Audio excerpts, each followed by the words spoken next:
Yo, good afternoon, everybody. How you doing? This is your Coach Renz, and this video has kind of a two-parter to it, so stick with me for both parts. Now, before we go there, I want you to go down and I want you to hit that subscribe button, and then hit the little bell icon so that you'll get notifications every time I do a live chat or when I post a new video. Now, I want to show some appreciation to all my patrons. I appreciate you guys for always being there and for the growth in those who have become patrons over the last couple of days. I really thank you. I appreciate that. Wow. And everybody over on Facebook, come on over to YouTube and subscribe. I appreciate that one. Come on, show YouTube. So Carlton Pearson, for many who don't know, Netflix debuted this over the weekend, a short movie that shows not how Carlton Pearson became this huge African-American Pentecostal minister. It didn't show you that. What it talked about, it showed you his conversion. It showed you his awakening. The movie was really about his awakening and everything he went through during his awakening of moving from the Pentecostal church to coming into his first level of consciousness. Now, I really think that it is a good movie for those who are coming out of church, those who are coming out of traditional religion. I would suggest that you go and watch it, not because you're going to learn a lot about religion, where it comes from and how people think. Not that you are going to fall into the same understanding that he is in, and you may be at a higher understanding than he's in right now, but what you will connect to, especially if you came out of traditional religion later in life, around your 30s, 40s, 50 years old, because he was a man in his 40s when he came out of this. And you can imagine a man that's coming out of religion, the Pentecostal religion at that, which is incredibly cultish, but coming out of the Pentecostal religion, being a favored son of Oral Roberts, that his struggle, the number of people that turned their backs on him, the number of people that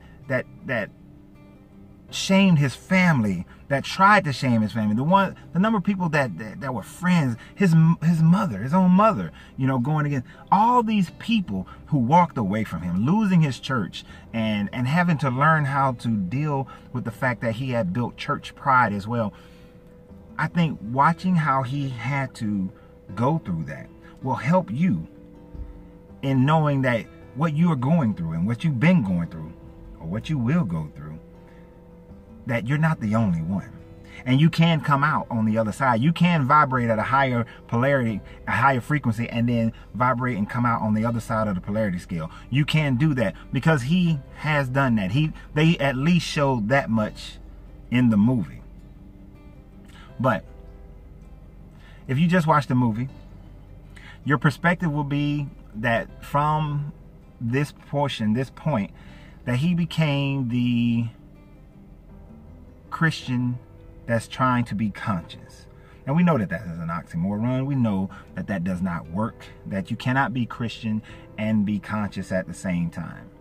And the movie ends, and you have to understand, when this movie was made, when he went through this process, this was over 8 years ago. This is like 10 years ago that he went through this process. So of course his knowledge has changed, his views has changed, his thought process has changed. The way he looks at the Bible and reads it now is completely different than how he did at the end of this movie. So don't take the end of the movie to say this is what he is, this is where he is right now. I've watched a few more of his videos, his live chat, and I see where he is now. He understands that it's astrotheology. He understands the age of Aquarius. He's understanding vibration and those sorts of things. So even though there are parts in the movie where I agree with him but also do not agree with him, I'm looking at what he teaches now, and what he teaches now, we're more in agreement now than where the movie ends. So don't take the movie ending as to be his current positioning, okay?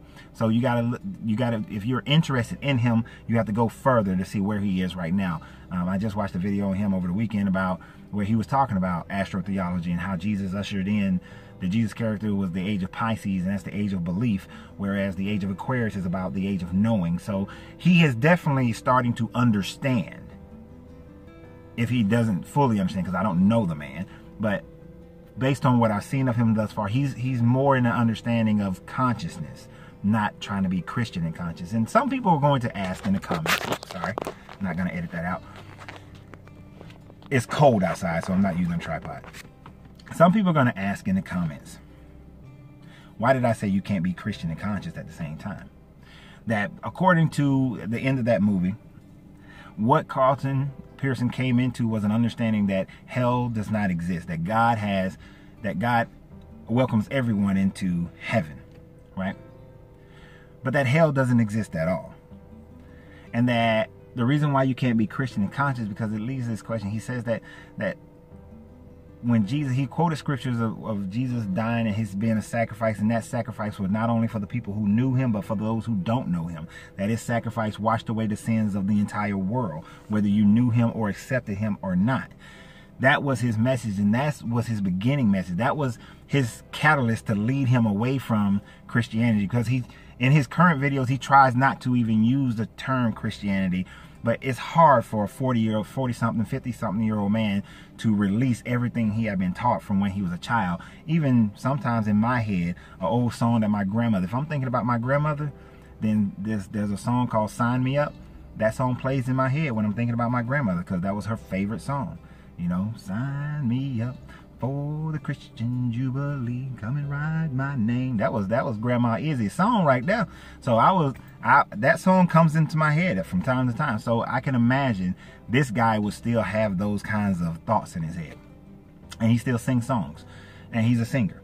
Anyhow, but the reason why it doesn't work is because what about the billions of people who lived and died prior to Jesus ever coming, or Yeshua ever coming, who never heard of Yahweh, Elohim, who never heard of Jehovah, Yeshua, well, we're talking about, that's Jesus, who never heard of the God of Abraham and Isaac and Jacob, who never heard of that person, and they lived and died and never heard of them, didn't know the laws of Moses, didn't know the laws of Mayat, didn't know the Hammurabi Code, never heard of any of those things, didn't know who Enoch was, didn't know who Adam and Eve, none of those people were in their understanding. So what about those billions of people?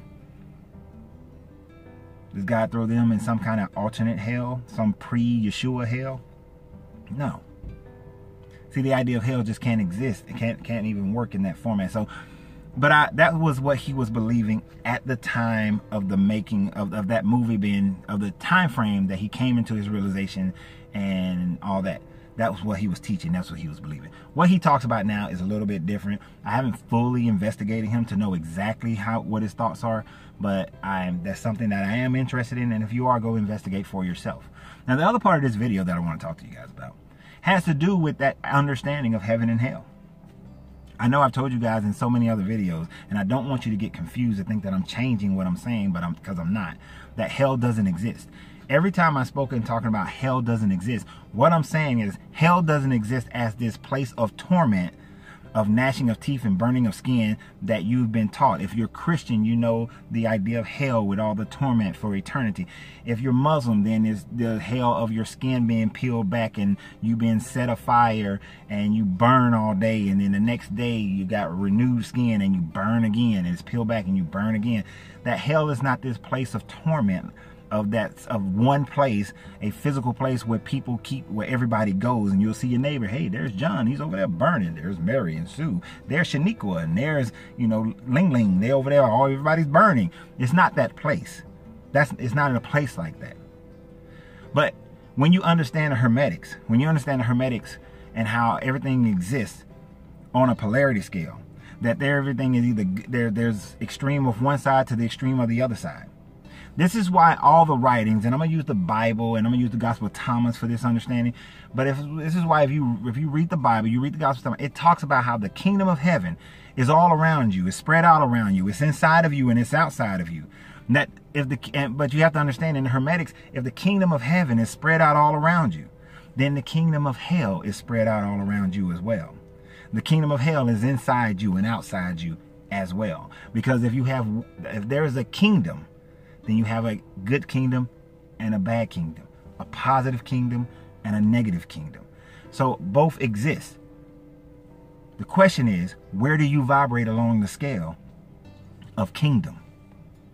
People like to say this is a worldly this, and that they're kingdom minded and kingdom this, but what part of the kingdom are you? I know some people who go to churches who said they're kingdom minded, I'm kingdom walking. But while you're kingdom minded and kingdom walking, you're trampling on the rights of other people. You're shooting other people. You're being racist towards other people. You're being sexist towards other people.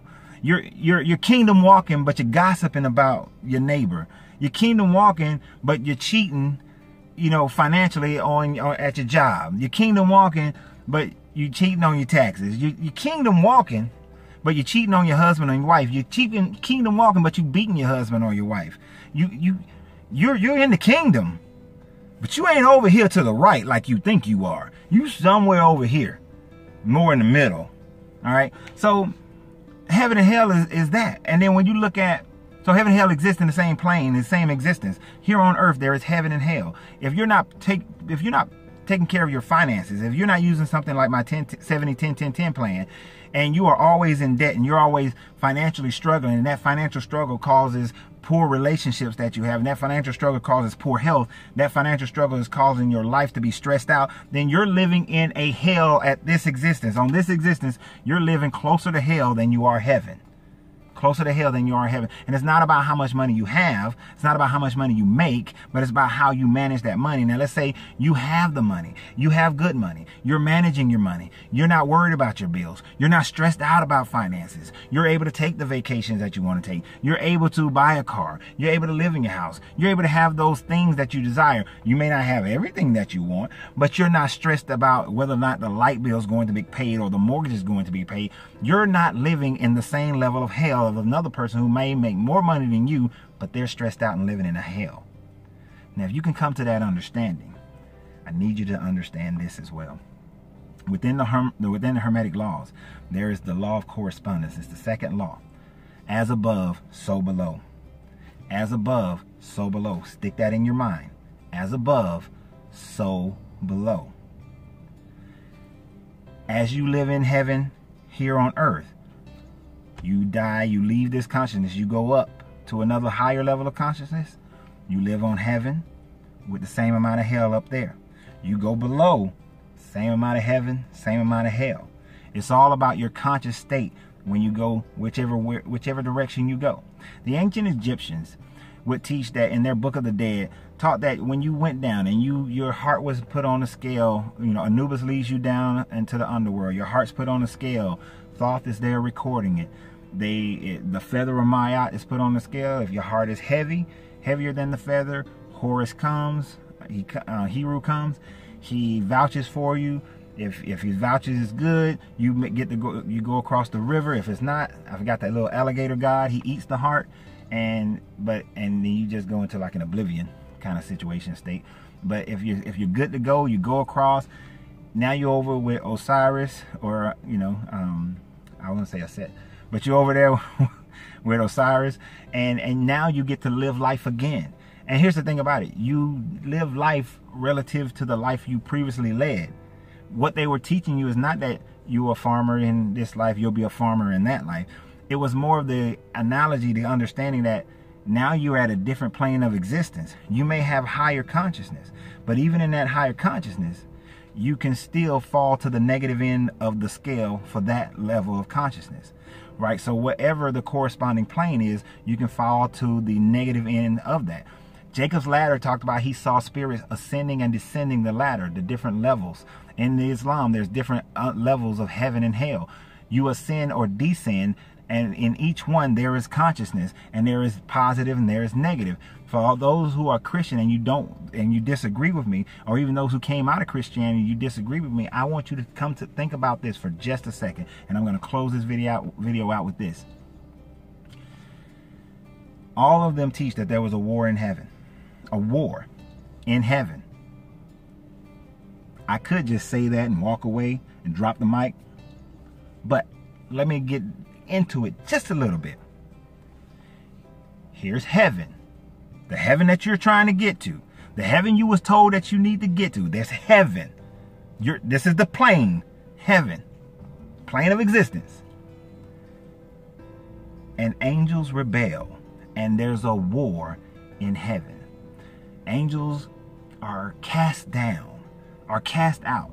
There was disagreement in heaven. There was negativity in heaven. There was a war in heaven. Beings died in heaven. Beings fought in heaven. That is not a place of pure positivity. How can heaven be a place of pure positivity if there was a war in heaven? And let us not just stop there with the war in heaven. When you get to the story of Job, Job is doing his thing. He chilling. He having heaven on earth. Got his family, got his kids. Everybody doing good. Got plenty of livestock. He's wealthy. Got a good wife. He's doing good. Job's living in heaven on earth. The adversary. Hey, adversary, where you been? This is God talking. Hey, adversary, where you been? Oh, you know, I've been going down to earth. I've been coming up to heaven. I've been checking everything out. Oh, yeah, well, me and the other angels, you know, we sit up here chilling, you know, having our conversation, kicking back a few brews and everything. But you check out Job. Did you take my boy Job out down there? He doing pretty good. Yeah, well, you know, he only doing good because, you know, you all protecting him and all that kind of stuff. That's the only reason he worshiped you. Now, let's think about that. Here's a conversation going on between God and the adversary in heaven where there's a challenge. There's an argument. There's a debate, a discussion. There's a thought that's contrary to the thought of God in heaven, because the adversary is saying the only reason why he worships you is because you treat him like this. So there is a negative thought towards the positive thought of, look at Job, he's doing good. Now, some people are going to say, and then there's the negative thought of the God character putting a bet on a dude. And then they talk about, well, you can kill him, you can do all that. They're having conversations about these negative things that can happen to Job. So there still was a level of negativity even in heaven at that point. At that point, there is still negativity. So what I'm saying is, at every conscious state, there is some form of positive and there is some form of negative. At every conscious state. The Egyptians understood it. The Sumerians understood it. The Buddhists, the Tao, they all understand this. Mainstream religion today is just trying to teach you this fear of hell, of this same place that everybody's going to go and everybody's going to burn. But like I've been recently saying, heaven is a loop. And I mean, heaven or hell is a loop, and you can walk out anytime you want to, no matter what conscious level you're at. When you leave this one, if you ascend to, let's say this is number 4, if you ascend to 5 or you ascend to 7, at each one there is the possibility of negativity, because if it's here as below, then it can be above. And if you descend to level 3, then as here there is below. So as above, so below. And there's the polarity scale, as above, so below, no matter where you go. That rhyme, look at that. But so I want you guys to think about that. Think about that. Think about it, and comment in the bottom, because, and this is not my thoughts. This is just when you study, when you come to understanding, and you see the connection that everything is talking about the same thing. That man has understood this from long time ago. And as we do move into this age of Aquarius, as we're in this age of Aquarius, I agree with Carlton Pearson right now that we are not in an age of faith, of belief. That was the age of Pisces. Just believe, just believe, just believe. But now we're in an age of knowing that in order for me to have any kind of level of a little bit of faith, there's a certain amount of knowing that has to happen before I can give any faith. I mentioned this in a comment the other day, that I know, and your knowledge can only go so far. At some point, your knowledge can't tell you the last piece. But all the info, just like a good scientist, they get all the facts, as many facts as you can, and you make a hypothesis. If you're in business, you get all the facts that you can. Like for my new store I'm getting ready to open, I got all the facts that I can, and I've made estimates on what the monthly revenue would be. But it's a mere estimate. Until I experience it, I won't know it. So we make, with all the knowledge of the ancients and all the knowledge that people have, I can estimate that on every level and every plane of existence, that there is a positive swing and there is a negative swing. And that whatever your conscious is, whatever your thought is, whatever your way of thinking is, your subconscious, that is where you will end up. That is how you will end up, and that is what you will see when you're there. If you are a negative person, when you get to the next conscious level, you will experience negativity. If you're positive, you will experience positive stuff. if you believe in your subconscious brain that you are filthy rags and you are undeserving of anything other than undeserving of heaven, and that some third party got to come and save you that is not within you, Gospel Thomas tells you got to bring that within you in order to save you, then you will experience hell. You will experience the hell that you honestly believe in, that you've been scared to believe in. So this video went a little bit longer than I anticipated. I want you guys to go out there and check out this video of the movie on Netflix. So I don't get any money for it, so I don't think I'm saying it for that reason. But go check out the Carlton Pearson movie, because you will get a chance to see how he struggled when he walked away from Christianity, the struggle that he went through, and you'll be able to relate to it. And then after that, I want you guys to you know, just think about the polarity scale and how everything flows on the polarity scale. So y'all have a great day. Remember, your greatness is non-negotiable. Well, free yourself to be yourself, because your greatness is non-negotiable. Continue to subscribe. Continue to be my patrons. I appreciate all you guys. Y'all have a great and wonderful day.